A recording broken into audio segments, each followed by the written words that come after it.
Hey, glad to be back. Here's a problem older than the COVID-19 pandemic: malls and what to do with them.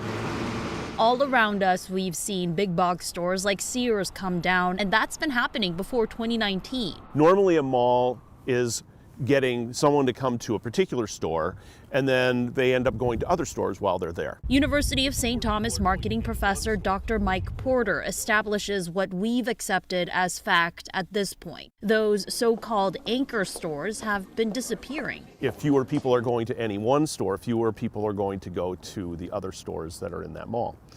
And more in the future than has ever been true, malls are going to have to be more of a destination, or they're going to be offering some sort of an experience that you can't get online or otherwise. And we've seen Lifetime Fitness try to do that at Southdale Mall, but Dr. Porter says they've also thought outside of the building. One of the things that this footprint here at Southdale has changed, now parts of the parking lot that were important 30, 40 years ago in order to have cars there, now we've got residential buildings, new retail that is out on the fringes. Some parts of the parking lot are being used for pop-up venues like garden centers or whatever.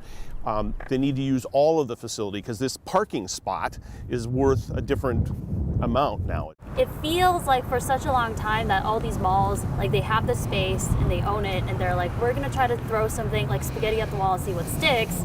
And I worry that we're running out of ideas. We'll never run out of ideas.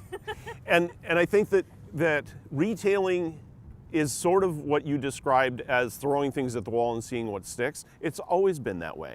I mean, to think about 20 years ago, every mall had a video store.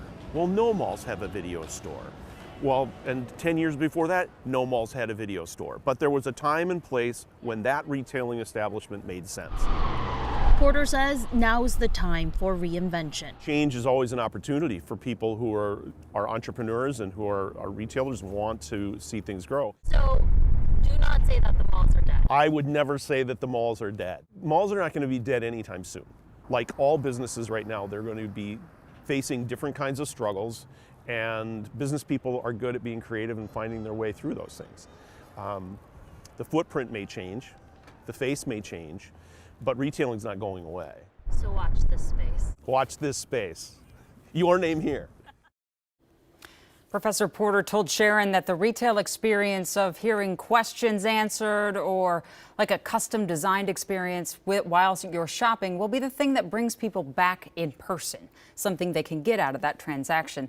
He also says places like the Mall of America, they are successful in their own category because they have much more going on than just the regular retail activity. All right.